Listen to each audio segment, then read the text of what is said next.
Pacific boils over. Hawaii. To Americans, an enchanting island territory 2,000 miles from the mainland. To the Japanese, Pearl Harbor, an enemy bastion. For 2 years, Europe has been at war. But in Honolulu, people talk of pineapples, sugar cane, money and tourists. The year is 1941. There is still time for one more aloha. Still time to enjoy tropical skies and sweet music, flowered leis, and the hula.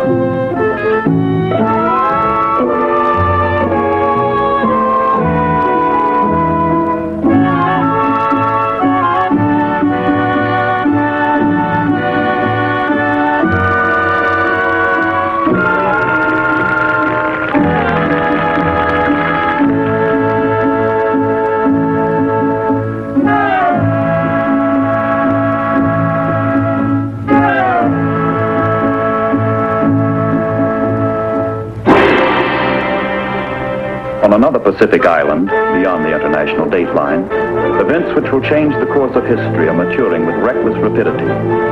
Tokyo, the brain of the Japanese Empire, looks brisk, efficient, modern, as is proper for the capital of the most thoroughly industrialized nation in the East. Simultaneously, two opposed levels of culture exist side by side, Oriental and Occidental. Social, economic, and religious ideas from an isolated past survive with superimposed industrial methods and Western ways. The face of Japan is baffling. A strange mixture of the very ancient with the brand new. But one face is familiar. The world has learned to recognize aggression. Japan is marching. Techniques she has learned so well from the West are harnessed into ideas cultivated in the East.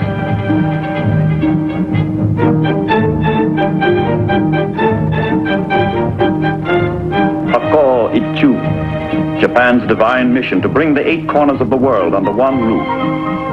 Bushido, the sacred code of the warrior, the glory of conquest. First, Japan conquered Manchuria. Later, she struck China. Incident after incident, victory after victory, forging her new empire, the greater East Asia co-prosperity sphere. The world is beginning to catch the ominous sound of a strange new word, banzai. But behind bright banners and arrogant words, the Japanese high command ponders a dilemma. To realize the dreams of conquest, the war machine must have the oil of Southeast Asia. Japan has none. With the European powers locked in a war of survival, America's Pacific Fleet is the major obstacle to Japanese domination of Asia and the Pacific. The ruling militarists hatch a faithful plan to eliminate the obstacle. Sink the United States Navy.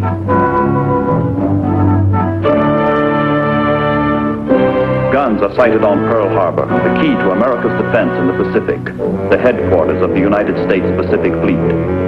Japan knows the attack she is planning means war. But if she sinks the principal striking force of the United States Navy, the prize is worth the risk. Such bold designs demand hard study and exact intelligence.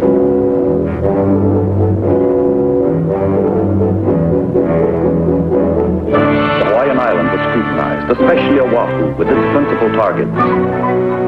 Honolulu, Pearl Harbor, the major airfields, installations of every kind, forts, naval bases, warehouses, dry docks. Every military factor of importance is pinpointed for the coming attack.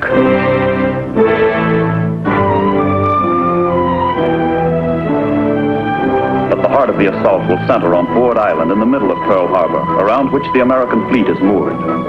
Intelligence reports, main enemy force here, destroyers here, cruisers, converted target ship Utah, seaplane tender. There is little the Japanese do not know in advance. The Navy's finest pilots are picked to deliver the assault, which will be carried out entirely by carrier-based aircraft. Technically and emotionally, their indoctrination is as perfect as human ingenuity can make it.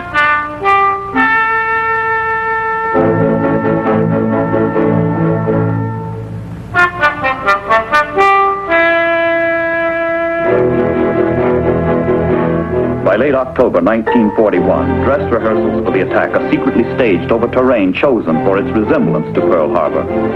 Air crews hold repeated, highly realistic maneuvers, perfecting their teamwork, practicing approaches, sharpening their marksmanship. Plans and decisions become orders and action.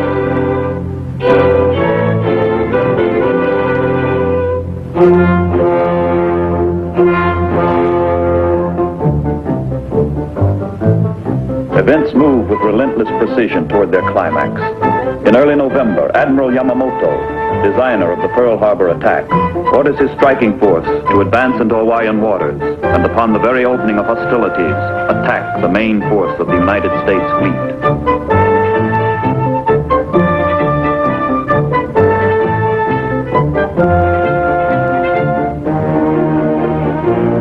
November 16th, the ships, singly and in small groups, slip out to sea to rendezvous in a hidden harbor in the remote Kuril Islands, far north of Tokyo.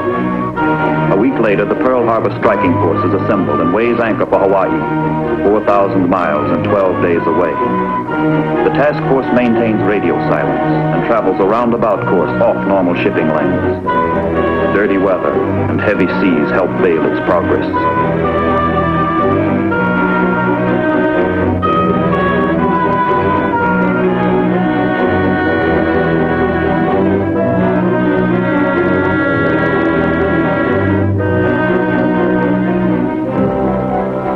There has never before been so powerful a striking force in the Pacific. 2 fast battleships, 6 of Japan's newest and finest carriers, a screen of 8 destroyers, 3 cruisers and 3 submarines. Aboard the carriers are 40 torpedo bombers, 135 dive bombers, 104 horizontal bombers, and 81 strafing planes. A total of 360 aircraft. Preparing themselves for the attack, pilots pause at Shinto shrines to renew their dedication to the spirits of their ancestors.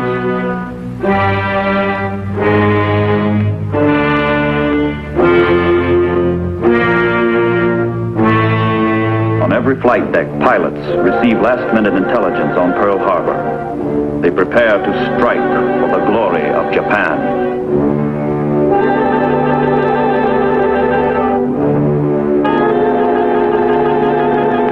Admiral Nagumo, commander of the task force, delivers a final message from Imperial headquarters in Tokyo.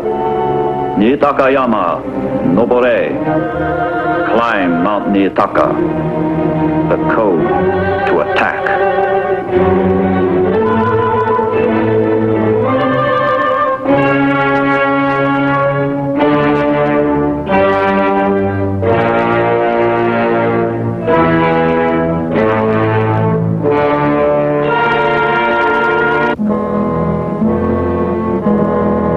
Fresh northwesterly trade is blowing, and the helmsmen swing their carriers into the wind for launching the planes.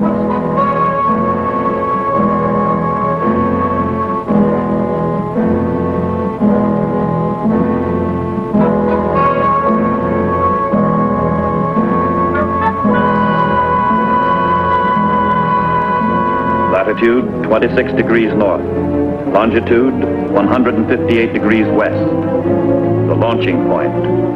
Pearl Harbor lies 275 miles to the south. It is 0600. It is X Day.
5,000 miles away in Washington, it is almost noon. At the Navy Department, intelligence experts have had a puzzling Sunday morning. Some time ago, they broke Japan's most carefully guarded code. They've deciphered a dispatch from Tokyo to the Japanese embassy. Secret instructions reject America's request for mediation in the Far Eastern crisis. Order negotiations broken off. Exactly what this means, no one knows. The State Department is uneasy. Secretary Cordell Hull awaits another crucial conference with the Japanese ambassador and a special envoy from Tokyo scheduled for 1 o'clock. The Japanese ask for a 45-minute postponement, but there is no delay in the flight of their warplanes toward Hawaii.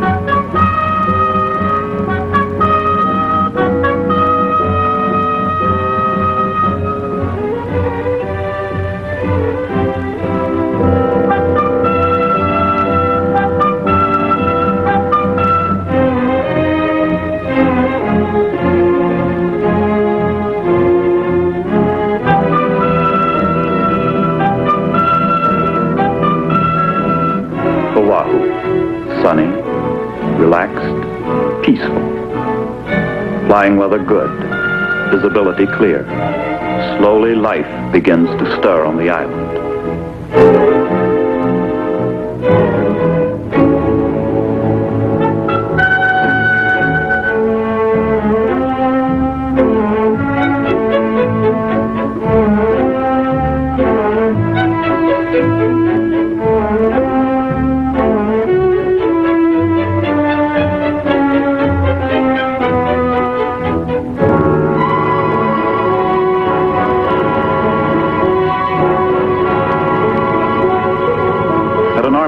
Station, a private practices as he waits for the breakfast truck.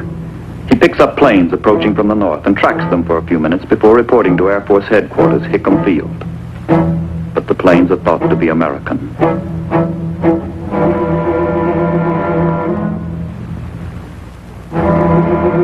Ten minutes to 8. December 7th, 1941.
Ahead lies the vision of a shattered fleet, hidden in a pall of fire and smoke, and the vengeance of the United States.